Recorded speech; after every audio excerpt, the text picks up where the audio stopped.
Welcome to InGuardian's fourth webinar in 2019.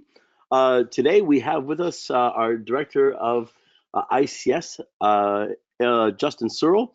He's a good friend, has been with the InGuardian's family for a long time, and I hope you enjoy. This one is Scanners, Tunnels, and Sims, oh my.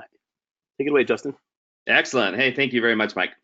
Hope everybody is having a great Thursday afternoon here. I wanted to go ahead and share a little bit about some of the projects I work on after hours, trying to help all of us out do a little bit better with our security assessments and penetration testing inside of control system environments. So without further ado, let's go ahead and talk about some of the challenges we face.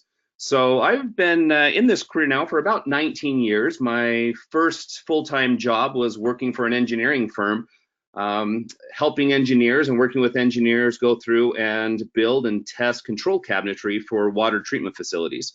And since that time, I have done many different projects and many different types of work inside the control system environments, and really over the last half of my career focused on penetration testing. So for the last 9 years, I've been doing pretty much exclusive penetration testing inside of control system environments. And here's some of the biggest challenges I've seen across the years. So number one, I would say the biggest challenge, which is probably the most obvious and probably one of the first things people say, what, you're doing penetration testing on critical infrastructure that is highly sensitive and kills people? Yeah, there's some issues there.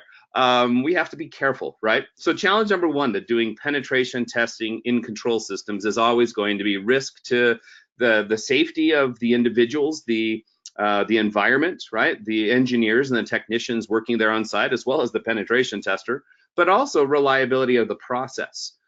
So those are some major challenges for us to overcome. Well, and there's a number of different types of solutions we can use to try to deal with this. The easiest solution, and the one that I still recommend to everybody starting out and trying to learn how to do penetration testing inside of control system environment, is number one, just don't pen test production ICS environments, right? There's a very high level of risk. If you're a penetration tester that has ever worked inside of IT, I guarantee that you have at some point in your career accidentally knocked over some type of a system, some type of a solution, right? Maybe you had Nessus or some vulnerability scanner knock over an old Unix time server, right? I had that occur on me on an engagement back in the day when I was doing some work for a financial organization. Or maybe knocked over some printers, or maybe had some printers spew out all sorts of garbage paper because your vulnerability scanner triggered something inside of it, right? That's not exactly what we want to have occurring inside of some type of a production environment, right? Think of a coal burning power plant. You don't want to have that coal burning power plant all of a sudden clog the flume and cause some type of a giant explosion at that plant, killing everybody at that facility.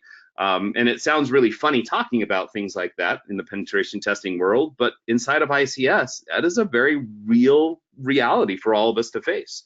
Loss of life and limb is a very real circumstance of things going wrong during any type of malfunction at an industrial control system, right? So how do we do it? If we don't do pen testing in production, well, then we go ahead and we can do pen testing up to production control environments, or pen test some of the different elements or the systems around it.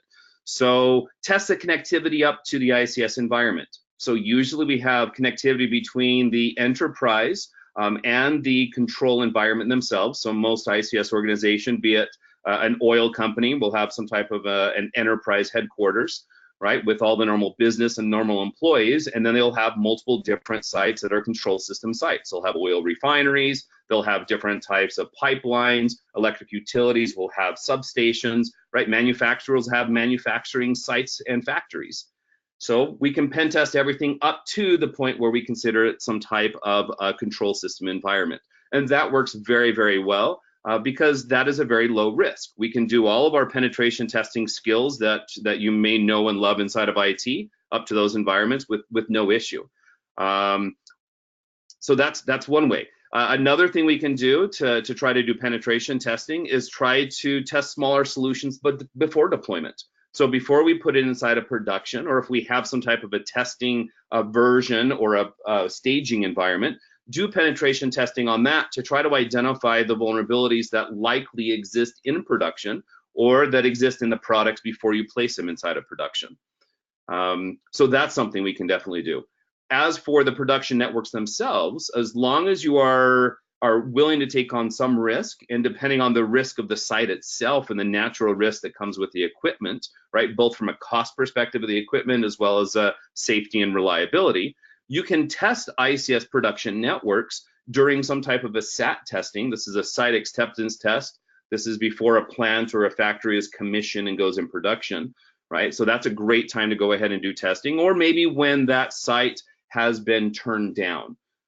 So we've done penetration testing for customers at different electric generation facilities during times of the year when that facility is turned down for maintenance. And during that maintenance time period, we go ahead and do penetration testing on there. And even in those situations, right, it's still not a full-blown penetration test that we often do inside of the IT world. We still, kind of treat it with white kit gloves, being very, very carefully, because the endpoints are not just computers with data on them that are likely backed up like the IT world, but some of these endpoints might be $100 million pieces of equipment that we don't really want to break.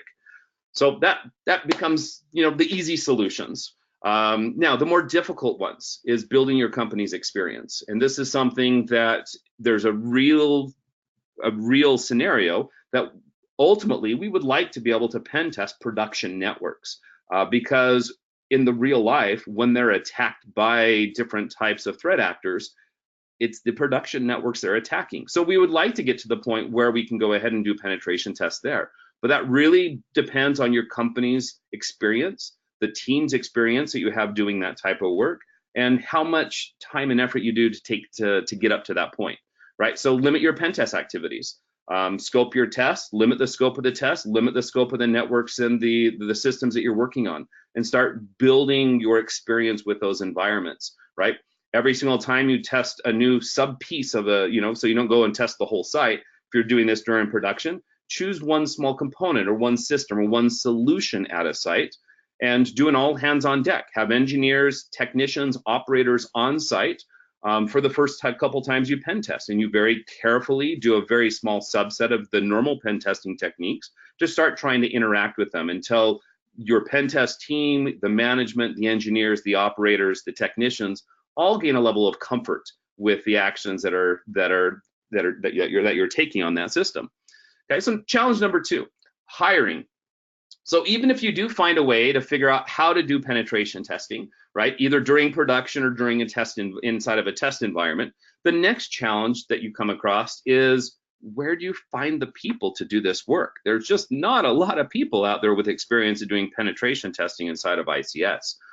So that's a huge issue. There's some firms now, like in Guardians, that go through and do this type of work, and that's something we're definitely willing to help you with. But if you ask us to come out on our first engagement and do a penetration test, a low-level penetration test of your production environment while it's running, we will very kindly say no, because there's a risk there for us as well. But we can still try to build to that level, and we can start doing engagements that build up to that level. So if you want to start trying to find your own teams to be able to do this and building your own teams in-house expertise, that's where training comes into play, right?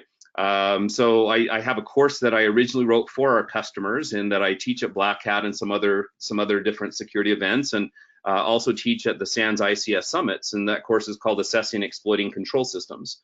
And all the tools and all the techniques that we'll be discussing today are things that I always roll back into that course. And so all the tools that we'll be discussing are all tools that as I'm writing them, as I'm completing them, get integrated in that course for those that are interested in some type of formal training to how to use some of these tools. Okay, so that's challenge number 2. Challenge number 3 are the tools themselves. And that's really why we're here today. We're here today to talk about some of the efforts I've made over the last few years trying to help us inside of this space create a set of tools that will allow us to do penetration testing inside of the ICS space. There are a lot of IT pen testing tools. And quite often, for those of us that's been doing pen testing in the ICS world, there are 3 different locations we usually go to for our tools inside of ICS. probably the number one area. We do a lot of scripting around engineering tools. So I need a tool that speaks some ICS protocol. We download that, or we get that tool from the engineers. They're the ones most likely to have them, and that's if you can convince them to share a copy with you.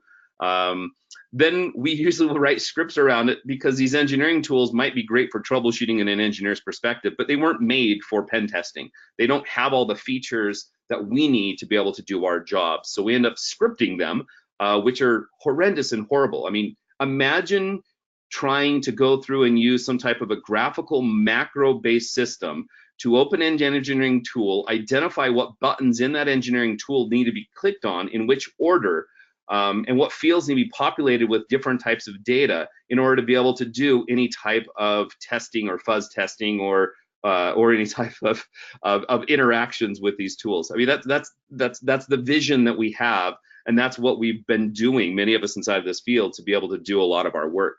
Of course, the IT world does have a lot of pen testing tools. We can generically use a lot of the IT technologies and pen testing tools inside of ICS, right? Or extend them to add ICS features. That's something that we've also done a lot of inside of this field. Anybody that works in ICS has done this, right? And that works really well, because IT pen testing tools target IT technologies, and everything we're testing, both defense and communication wise, in the ICS world are IT technologies, at least at the higher levels, right? It's not until you get to the lower levels of the control networks that it gets more exotic.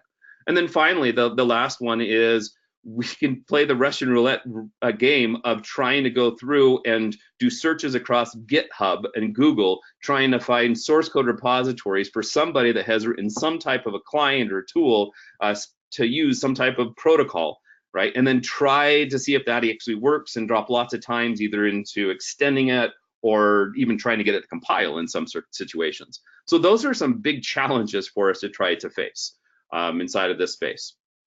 Okay, now of those different types of tools, I mentioned limitations of a lot of the existing ICS tool solutions.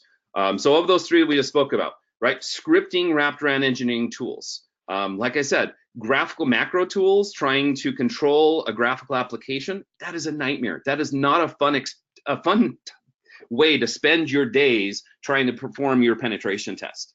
Quite often, even when you can get the scripts to work, right, they often don't have all the features to be able to do the different tests that we need to have in these tools, right? So I may have a technician tool that allows me to do basic scanning to identify assets on a network, or to be able to send specific client requests to a network, but I don't necessarily have the tools to be able to turn that into a fuzzing tool, to be able to make minor variations of those client requests over time. And then worse, even if I get a way to do that, most of the time, they don't have a way to be able to properly gather all the information coming back to do adequate analysis in the fuzzing results. So that's a challenge. And you're always limited to Windows. Pretty much 95% of all engineering tools are Windows only, which isn't a bad thing, but we just have a lot fewer capabilities and existing pen testing tools that are available inside of Windows. So that becomes a bit of a challenge. As for the IT tools, as I mentioned, that works very well. However, when you look at the IT tools in pen testing, they're overly focused on TCP/IP. In IT, almost everything we do is TCP/IP, and inside of ICS, that's true in the upper parts of our ICS, right, where we have a lot of Windows and Linux workstations and servers inside of the ICS fields. But once you start getting down to the PLCs and the controllers and the RTUs and the intelligent devices, you start stepping away very quickly from TCP/IP, and then all of a sudden you don't have any tools to work with. So also, a lot of the attack vectors, right, are down inside of the serial or proprietary untested interfaces that are there. So even if you can get TCP/IP, they probably don't support whatever algorithms or whatever protocols that are needed inside of the ICS world. And trying to extend these tools takes a lot of time and experience to be able to try to do this. And a lot of these tools may not be friendly to being extended, and makes us do interesting extensions of our own. And then as for the random tools inside of GitHubs, the biggest problem with that is, number one, they're unknown, untrusted sources from random authors, and it's really hard to audit their code. because before you use it, you have to, try to do some level of due diligence to make sure that it's not malicious. And then beyond that, you have to figure out what the tool is actually doing, because you should never use a tool in a sensitive and highly sensitive environment unless you know exactly what it's sending on the network, right? Or across whatever communication mediums you're using. So that becomes an issue. And when it comes down to protocols that are needed, there's a really small subset that are even offered, right? So you may be looking for a tool that speaks Profibus or Profinet. However, when you look for libraries on GitHub, right, you can find a couple tools that speak Profibus and Profinet, but most of the ones that were made from a security perspective with pen testing capabilities really only work with a small handset of the request types. It doesn't provide full access to the entire protocol stack inside of those applications. And then you get into more proprietary ones, something like Siemens S7 communication protocol, which is their proprietary protocol that they have only in Siemens equipment.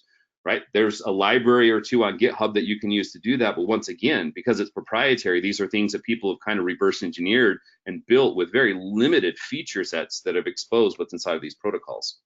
So as for all these tools, so we've talked about a lot of options you can use, and I can tell you right now, of those three, we do that all the time, right? Engineering tools, normal IT tools, and random sources off of GitHub to be able to patch together whatever tools we need to work. However, with all of that, there's a couple things that I have always found wanting in all of these different types of solutions. Number one, I find that I waste so much time simply trying to create my solutions that I have a hard time left in my penetration testing time to actually use the solution that I've created. And they don't always have all the features that I want. So here is what you see on the slide, my dream list of any pen testing tool that I ever use for any communication, the feature set that I would like to see inside of that tool set. Okay, so number one, flexible interface. Anytime I'm doing pen testing, I can never guarantee what type of access I have. I don't know if I can be physically on site plugged in. I don't know if I am pivoting through some type of box. I don't know if I've shipped some type of a drop box on site and I'm VPN'd in through it remotely. I don't know if I have access only through SSH and need terminal access, right? So I need to have a flexible interface, something with command line and graphical capabilities is what my preference would be in this dream world of pen testing tools. Number two, the ability to export and import different projects for liability and team use, right? Because as a pen tester, if anything goes wrong during the pen test, it's always assumed that it was the pen tester that caused the situation or the scenario. That's definitely true on many occasions, right? But not always. So we, from a liability perspective, should always have a record of everything that we have done, and preferably a record of every single bit of traffic that we ever send out across any communication medium, right? And that's for our own liability inside of that situation. And so be able to import and export that with projects so I can have a saved copy of everything that's been performed is a wonderful feature to have. And then also that extends to team use as well. If I can import and export everything I've done, I can now work with a partner, right? And hand that off over to a partner so he can now start exactly where I left off and have a record of everything that I've done. So that becomes something that's a very beneficial thing to work inside of a team effort. And unfortunately, few of our pen testing tools have that capability, right? In the web world, things like Burp Suite and Z-Attack Proxy have wonderful features there. Outside of that, a lot of our other pen testing tools don't have that type of functionality. Now, protocol-specific tools. I would love to have protocol-specific tools and tools to speak all these different protocols. If it's a tool that speaks a protocol across some type of communication medium, right? And once again, that's beyond TCP/IP, including TCP/IP, but also outside of that. Anytime it's a tool that works with a protocol, here's some features that I would like to see in those tools. Number one, a flexible client mode to send and fuzz requests. So I need to have a tool that can actually send requests so I can actually talk and interact with these devices across the communication medium, but not just normal client requests. I need to have the ability to do fuzzing as well, right? Enumeration fuzzing so I can gather information and intelligence from that device, but also other types of fuzzing so I can identify vulnerabilities or also go through and maybe find different categories of buffer overflow capabilities in these devices. Number two, for protocol-specific tools, I would love to also have a server mode. So that way I can do response fuzzing or be able to set up that server mode or that simulated mode to be able to calibrate all my client tools, right? Because sometimes you don't know your client tool is working, or if it's not working towards the asset, I need to have something to test that client tool against. So if I can have the same tool and I can open it up twice, set one up as a server mode, so it's simulating a device, have the other one set up as a client mode, I can now test both sides of the tools and both feature sets of the tools. So no matter if I'm trying to fuzz client requests or if I'm trying to fuzz responses from the server side, right? I have that capability built into the same tool. Proxy modes. Proxy modes are another great feature. If you've ever done web pen testing, you definitely understand the power of having some type of an interception proxy that can stand in the middle of the communication between a client and a server to not only track all the communication between them, but to aid you in your analysis and to be able to aid you in your fuzz attempts, to be able to take a sample request or a sample response and then go ahead and use that as a golden response and make modifications to that. Right, so proxy modes become a wonderful feature. I would love to have a proxy mode in all my different types of tools for each of the protocols. So I can do bidirectional injections, I can do bidirectional fuzzing, and I can go ahead and I can script and have more advanced capability of scripting inside of these different tools. And then finally, the fourth one for protocol-specific tools, the ability to create, export, and import device profiles. Because no matter what protocol you're using, protocols are just a language. And those protocols have significant meanings to the endpoints, right? So think of HTTP. HTTP is just a protocol spoken between a web browser and a web server, but each web server has different configurations that are unique to that one single web server. And what I would like to do inside of all my protocol tools is to be able to create a profile for what that would look like. So if I'm talking to a Siemens S7 1200 PLC, right, which most researchers have because it's the least expensive PLC on the market that has an Ethernet interface on it. If I want to be able to talk to that, it would be nice to have a protocol-specific device profile, right, for that device. So if I'm talking to a Siemens S7 1200, I can just go ahead and load the device profile for the S7 1200, and then that device profile will automatically know all the tags and all the other settings that should be inside of that one single device, getting me to a starting point instead of starting from scratch from a generic perspective every single time. Okay, so those are protocol-specific tools. But at the same time, inside of ICS, another thing that if you've never done work inside of ICS, you find out very quickly is within a moment's notice, all of a sudden you can be discovering a brand new protocol that you have never seen before and being asked to work on that protocol inside of that environment. Right? So I would like to have generic protocol testing tools as well. A generic tool for RF, a generic tool for TCP/IP, a generic tool for Ethernet communications. Because inside of the ICS world, we do have TCP/IP protocols, but we also have Ethernet-only protocols, protocols that literally have their protocol payload inside of an Ethernet frame, right? So there's no other TCP/IP going across that network infrastructure.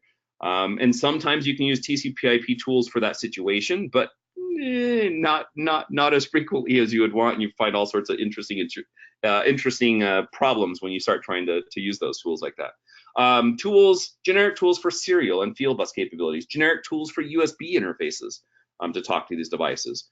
Because when you talk to these devices, right, there may be proprietary protocols. Think of a tool where you may have to have a vendor's tool installed on your laptop, and then you connect with that vendor's tool into some type of an embedded device that has its own little interface on. So something a blast from the past, go back to smart meters that I was working on 10 years ago. They have an optical interface on the front of them, infrared in, infrared out. The way you talk to them is with a client application on your laptop, and you have to then communicate across this optical connection using a binary protocol you have no access to, and all you have is just what you can see inside of the graphical tool, right? How do I go about learning that protocol, learning what traffic's being sent and received to try to do that, right? There's not going to be an existing protocol-specific tool for that.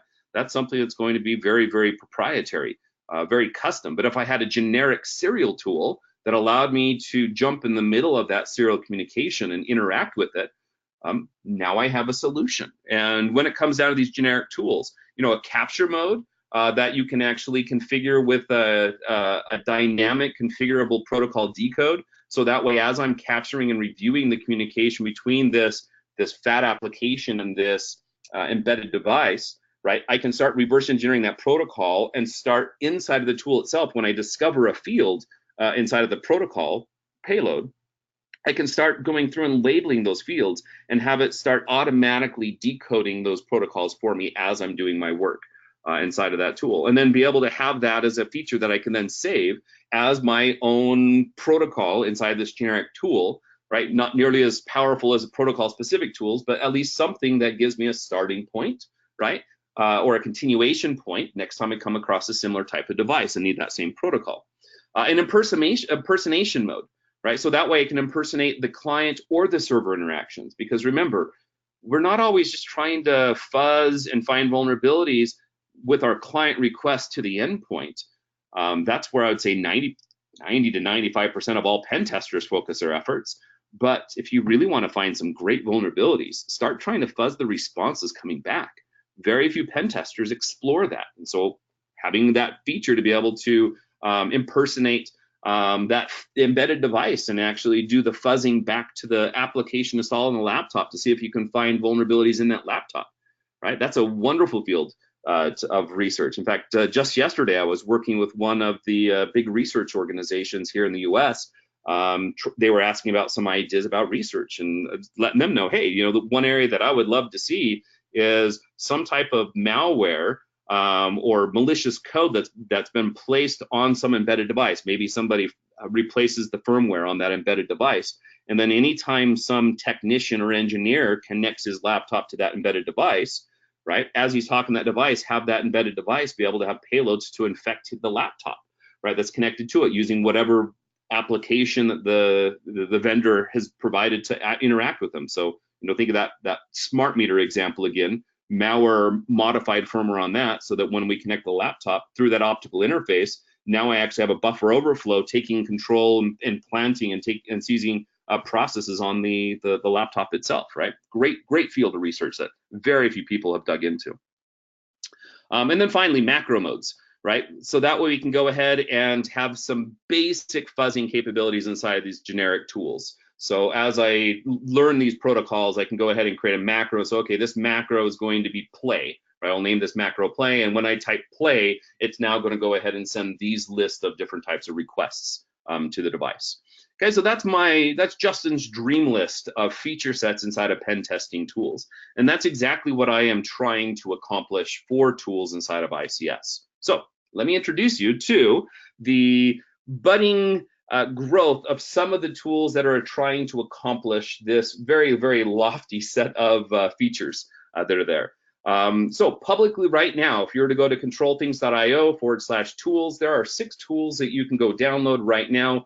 5 of them are true tools that you can use. The 6th one, if you look in the bottom right-hand corner, Control Things UI, that is actually a library that all these tools are actually built on top of.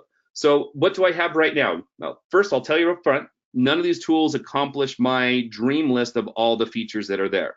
But that is definitely something that I am trying to accomplish. By year's end, I hope to have the Control Things Modbus tool to that full lofty set of all the different feature sets, as well as ctserial. Those are the 2 flagships for the generic one. ctserial is the generic tool that's out there with that feature set that I'm trying to get accomplished on it. And then Control Things Modbus is the protocol specific one. As examples of where I want to go. So those are downloadable right now. You can definitely go play with those, and I'll walk you through at least some of the feature sets that I put inside of them and what's present right now inside of those. Other things like the Control Things SPI, Control Things I2C, these are just quick little things that I put out just because I needed to have a quick fix. They don't even have the CTY interface on them yet, but that's something that will be coming very, very soon. Having that C2I interface. I hope to have those tools at least with their ties back to the C2I library by Black Hat.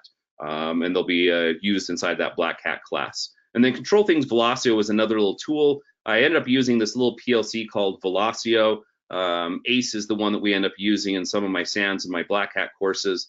That's a fun one, and this is just kind of a nice little sample program that we're actually using that's going through and interacting with these different types of tools. So let's go ahead and kind of show you some screenshots here of how these tools work. So I'll go ahead and use ctmodbus as an example. And like I said, this is one that you can go ahead and download right now on the internet. There are a couple bugs in it, right? This is definitely alpha quality code that's being put out there yet, not made for production yet, unless you can work around some of the issues. But this is the functionality I have in it right now. So this is what the ctui interface looks like. And quite honestly, of all these tools that I put together, the library is very, very interestingly enough, the one I'm probably most excited about. Because with the ctui library, it makes it so it's very, very trivial to go ahead and to create these different types of tools to interact with on the command prompt. And it automatically gets all this graphical interface for you for free, right? So inside of this ctmodbus tools here, you can see that it's a little command interface. I have the command prompt at the very top. Everything below that is just a buffer that's for all the output. So you'll always be typing things up there in the very top, and the results will always be appearing down in the very bottom. The tool does have a complete as you type. Once again, that is automatically done for you by the ctui library. Very, very easy to go ahead and to extend these tools back out. All you're basically doing is for every command on the command prompt, all you do is you write a Python function for that command, and the command automatically adopts the name of that function for the command prompt there. As for the description, it automatically pulls that description from your doc string that you set up for that function. So as long as you write a function with a doc string, it automatically has this drop-down auto completion capability for you. So you can see right here, read. When I start typing read, I have 5 different read commands that are available inside of the Modbus protocol. On the right-hand side, you can see the descriptions of those, and they go ahead and they give you some examples of how that could be done. So another thing that I'm starting to do is inside of the ctui library itself, also having capabilities in the library that allows it to go through and do things like comma-separated ranges is what I've actually termed this. So if you've used Nmap a lot, you may have come into absolutely love that feature inside of Nmap. I definitely do. Specifying your ports or IP addresses, go ahead and do comma separations with ranges or individual elements in those comma separated ranges. So that's something that is also automatically added inside of ctui that's optional for those that want that feature set anytime you're writing your own tools that's there.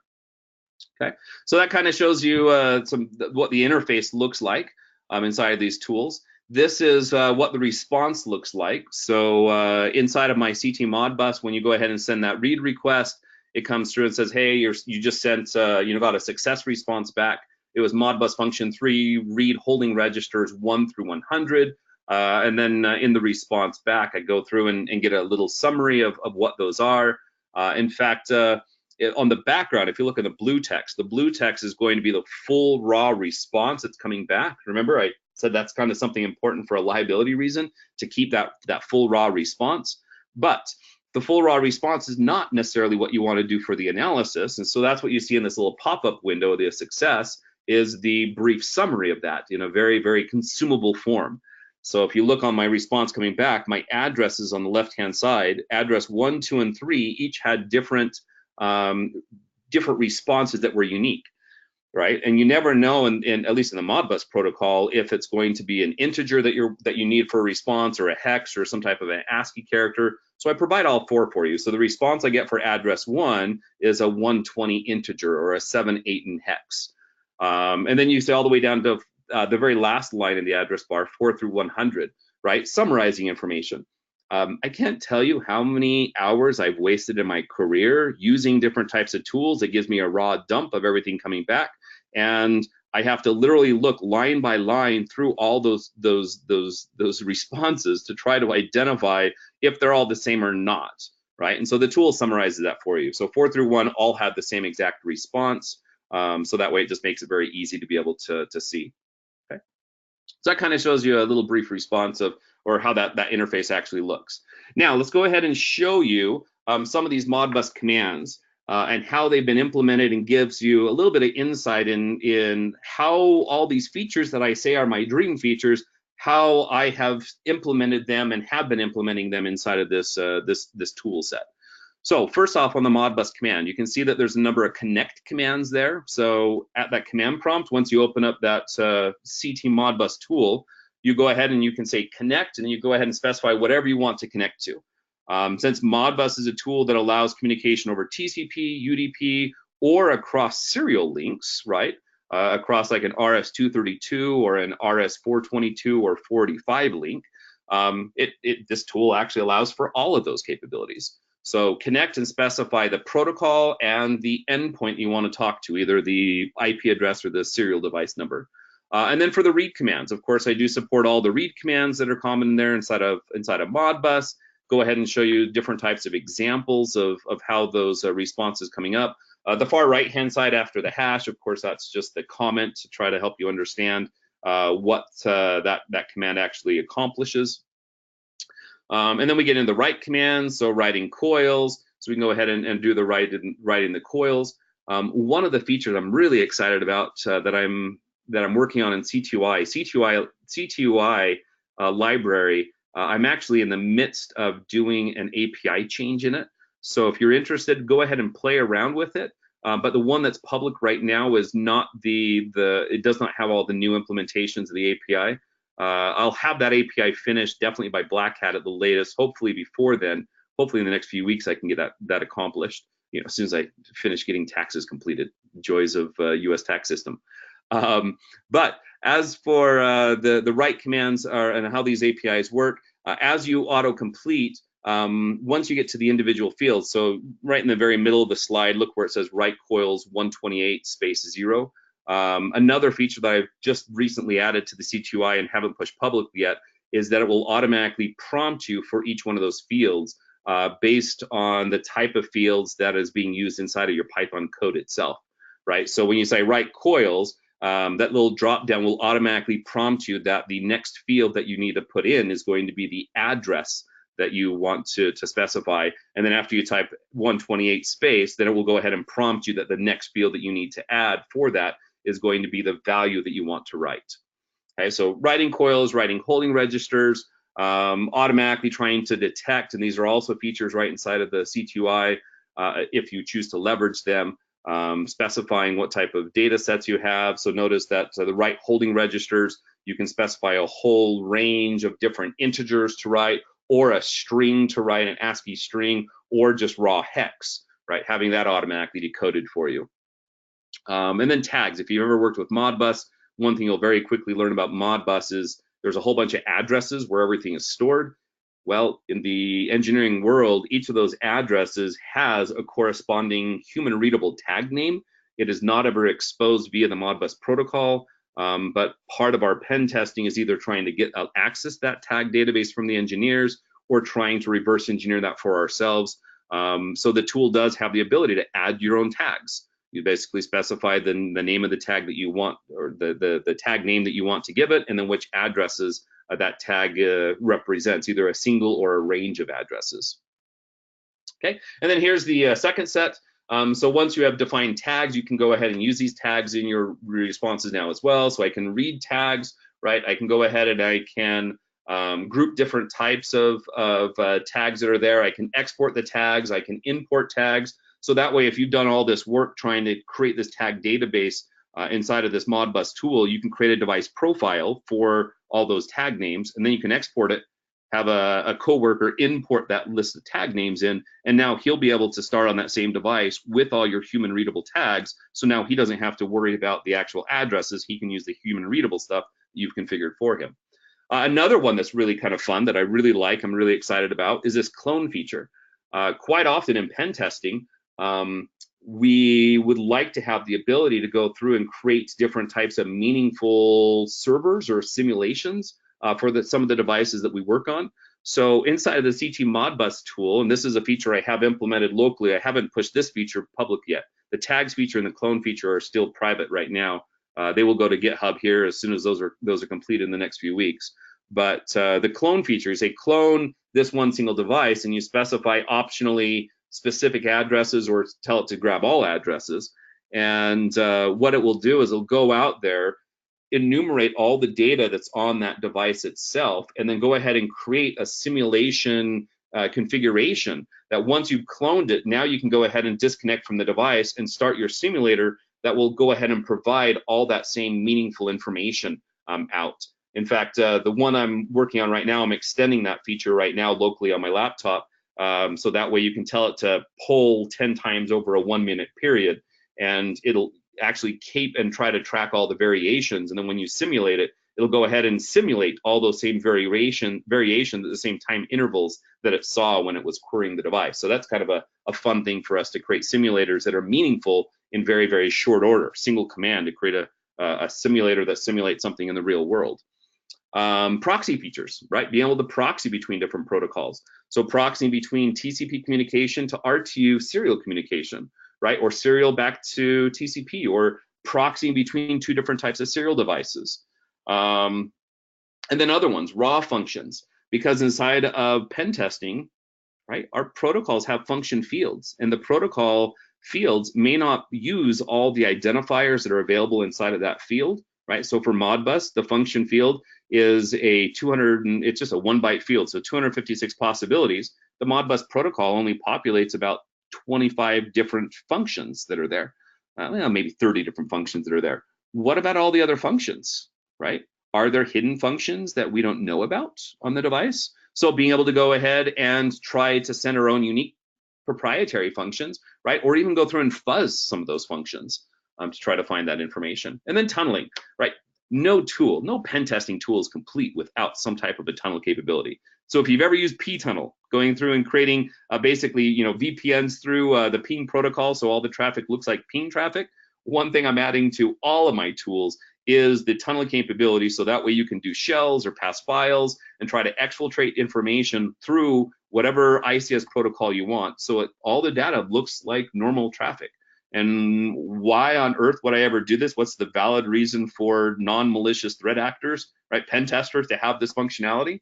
Well, I want to know if all my defensive tools that's doing the anomaly on my network traffic can actually detect anomalies to the level that represent these tunnels through these protocols themselves, right? So that's why I'm creating it, is to be able to test the defensive tools to see if they can not only detect anomalies as in, oh, this is Modbus traffic I've never seen before, but oh, there's an anomaly inside of this Modbus traffic that looks very, very strange and suspicious. So then, of course, the ability to store all this information in an external historian, and that's another little side project I haven't made a lot of progress on, but I'm actually trying to turn the Elastic Stack into a viable historian for the open source world. So we'll see how far that one goes. But the big priority is trying to get these tools done right now. So that kind of gives you an idea of how that's going to be implemented. Right now, ctui is only a command line interface. I will be, as soon as I get the ctui API complete, I will be adding to ctui the ability to do web-based interface and possibly different types of fat client interfaces.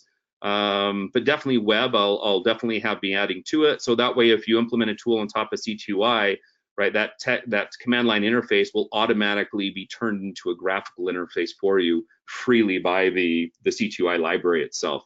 So you don't have to do any extra dev work around that. As for the tools that are there, here's the overall roadmap. This is where I'm at in what's publicly available. So as for the projects that are there, you'll notice on the left-hand side, I have a number of generic tools: ctserial, ct Ethernet, ctip, and ctrf. All 4 of those generic tools are in development because those are ones that I have immediate need for and have been using. That ctserial was probably the greatest need, and that's why that was written first. And that is currently active. You can go download ctserial. I've been teaching that tool inside of my Assessing and Exploiting Control Systems course. So that will be taught at the upcoming Black Hat course as well, and how to use ctserial. As for the features that are there, all the columns represent the different major categories of feature sets that I've talked about, right? The checkboxes mean that it is publicly available. That's the one that if you go to GitHub, you'll be able to download the public one and have the checkbox features present there. The ones that are in green that says in dev, Those are the ones that are either fully or partially implemented into my local interface that I have not pushed public yet, because the problem is once you create a library with changing APIs, it has cascading effects on all your tools. So I have to stabilize that API before I push all those new changes out there. So that's anything in green is stuff that you should see here in the next month or two. By Black Hat at the latest, you should see anything that says planned is on the future roadmap for what's there. As for protocol specific tools inside of the ICS world, you can see that those are the tools that I am having a very, very long list for. Of those tools that are listed, these are all ones that I've identified existing libraries. So I already have a development path for each one of those, but once again, who knows how many years that might take to accomplish all of those. But if anybody is interested in one of those tools or to aid in the development, by all means, drop me a private note, and I'm more than happy to give you pointers and kind of help you understand where I'm at on each one of these. All these tools will be freely open source, publicly available, posted on GitHub. If anybody is interested in contributing to any of these tools, pull requests are probably the best way to be able to do that. If anybody has recommendations, or to go ahead and submit different types of issues in the issue tracker, right? Feature requests in the issue tracker, bugs in the issue tracker. That's definitely the best way to go ahead and to interact with the project itself. So that is the wonderful list that we have for our tools. As for a mode for development of them, Control Things Platform is the official channel where all these tools will also be found. So of course, all the tools are individually available on GitHub, so you can download them individually. All of those CT tools are currently written in Python, so you can go ahead and as long as you have Python 3. I think 3.5 or 3.6 is going to be the minimum requirement for your Python libraries. So as long as you have Python installed, you can go ahead and download them. Earlier versions were tested on Windows, Mac, and Linux. I have not tested my latest iterations on Windows, but there's nothing that I've done that should break that functionality. My goal is definitely to make them cross-platform so that they will work across Windows, Linux, and Macintosh.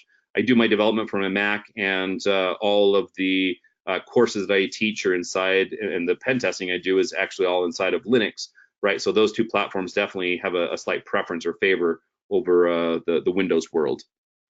But as for the official platform, Control Things Platform is a virtual machine. It's very Kali-esque. It's not built on Kali. It's not based on Kali. It's actually based on Debian testing. It is my own creation that I've been running. The project used to be called Samurai STFU, and when I rebuilt it, I also went ahead and changed the name to the Control Things Platform. Control Things Platform will have all these tools available as these tools become published online. So if you need just a single source and don't have to worry about dealing with source code repositories or syncing across GitHub, just grab the latest virtual machine for Control Things, and everything should actually be there, at least everything that's public on GitHub at this point. So, and that is the projects that we have for you. So at that point, let's go ahead and open things up for questions. I do have my contact information available here. So if anybody has any questions, feel free to go ahead and reach out to me. You can go ahead and use my personal email at Justin@ControlThings to do that. If you're interested in consulting services or penetration testing, we have a wonderful team here at InGuardians where we go ahead and do penetration testing for the electric sector, oil, gas, pharmaceutical, chemical manufacturing, aerospace manufacturing, automotive manufacturing. Boy, what other work we've done? Train, posi traction inside a train, port cities, transportation, stoplights inside of cities. Yeah, quite a large area of work that we do. So if you have any questions there, reach out to me at Justin InGuardians, or really anybody on the InGuardians team. We can definitely help you out. And I do have all my public information there for the social media that you can go ahead and contact me on, and feel free to send me friend requests. Happy to always to accept those, and of course the URL for the Control Things project that's there. So with that, I'll go ahead and I'll pass it back over to Zlata and Mike, and we'll go ahead and address any questions that any of you have. So if you have questions, go ahead and send them on in, and we'll address those. Awesome. Thank you, Justin, so much. Looking forward to getting some questions from folks that are still tuned in here. While we wait for those, make sure that you check out the other webinars that have already been posted up. We've had Larry Pesci talking about software-defined radio. Really fun stuff there. Adam Crompton showing off a really cool kind of tool platform that he built for grabbing information out of copy and paste out of the clipboard. Pretty cool stuff there. And of course, last month we had Jay Beal talking about hacking and defending Kubernetes. So those are available up on, if you go to inguardians.com/webinars and take a look at those and enjoy. So we don't have any questions yet. Anything else from Justin? Oh boy, yeah. This was great, Justin. I really appreciate the time that you put in to this. It's a large project and it's ambitious. Definitely looking forward to the community pitching in and offering suggestions and fixes in code. I remember Marty Resch of Snort and Sourcefire fame, saying essentially that code talks, pontification walks, right? It's like, if you want to talk about a bug, if you want to talk about a feature, that's awesome, but submit some code, put some effort into it. No, yeah, definitely true. I fully agree, and I think for me, inside the open source world, my biggest driver is scratching my own itches and making myself happy, and then just sharing that with the rest of the world. So these are all itches that I've had over the last 19 years of cybersecurity inside of the space, and I'm just glad to finally start having some tools that are that I'm actually able to share with other people instead of these one-off scripts that I've written countless number of times. I just kind of wish that I would have started down this path 10 years ago instead of all the time wasted in one-off scripts for different projects. Well, yeah, they were all the test cases anyway. So yeah, exactly. Good point. Thank you so much, everybody, for tuning in. Be sure to check out next month's webinar, which is a Red Team primer for executives. It's going to be a roundtable with a number of folks from the InGuardians Red Team, our offensive services team, and we're going to be discussing both kind of from the operations side as well as from the client's perspective, kind of, what should you be ready for? What should you be expecting out of a red team? How is it different to prepare for from, let's say, a network penetration test, for example? What are some of the things that you have to keep in mind, and how we think it should be approached? So that should be a lot of fun. That's next month. It'll be myself along with a few members from our offensive services team. Good fun stuff. Thanks, Mike. Well, thank you, and take care, everybody.